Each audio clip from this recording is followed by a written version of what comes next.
So story time with me, Miss T, and we finished our book, right? What are we going to do? Look, there it is, the end. Or is it? What's this? More writing, you say? But surely it was the end just 1 page ago. That Andy Stanton, he keeps us on our toes. There's a bit more. Mr. Gum and the Goblins, not chapter 14. There is no chapter 14. Let's call it an epilogue. E-P-I-L-O-G-U-E. Check. Did I spell that right? E-P-I-L-O-G-U-E. Anyway. Hello again. That's not me. It's actually in the book. Hello again. Hello again. You know, Polly and Friday aren't the only ones who have adventures in Lamonic Bibber. Old Granny, the oldest woman in town, has been known to get up to some pretty wild stuff, too. And while all that goblin malarkey was going on, OG was having quite an adventure of her own.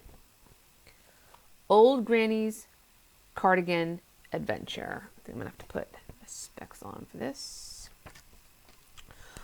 Old Granny's cardigan adventure. One cold winter's day, Old Granny awoke in her big brass bed from before the war, had a little sip of sherry from the bottle she always kept by the bedside, and got up.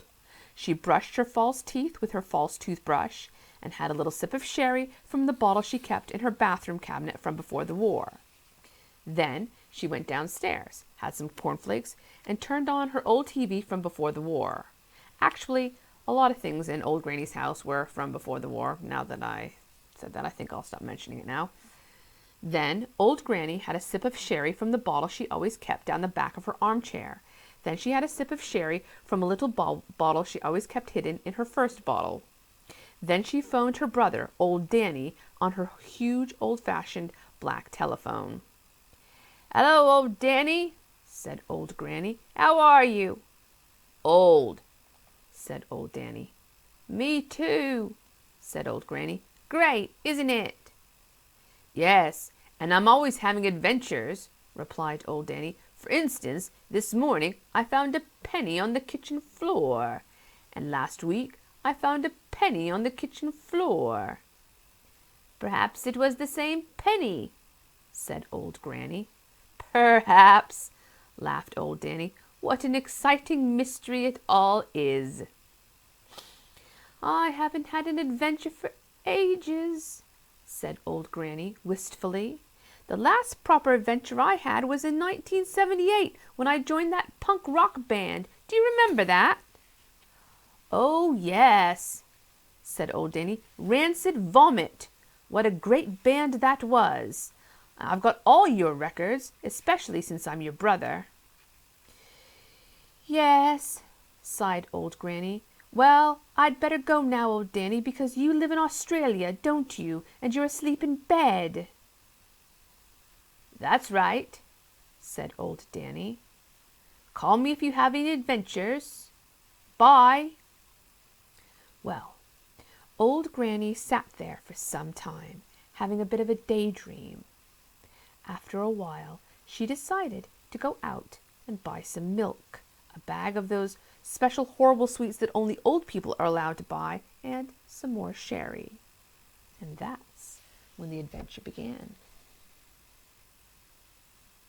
"I can't find my cardigan," she said in amazement. "Where can it be?" My goodness, what an adventure! Old Granny must have looked for that cardigan for nearly 3 minutes. But finally, she found it.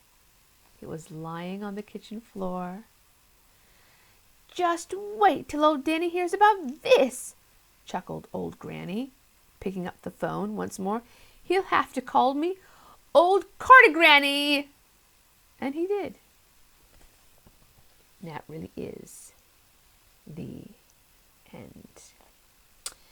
Thank you for joining me, Mr. Gum, the Goblins, Polly, Friday, and all the other great characters like the bunny with the bright green eyes. what book will we have next? I think I've got something lined up. And I hope you will join me for our next book on Storytime with me, Miss T. Until then, goodbye.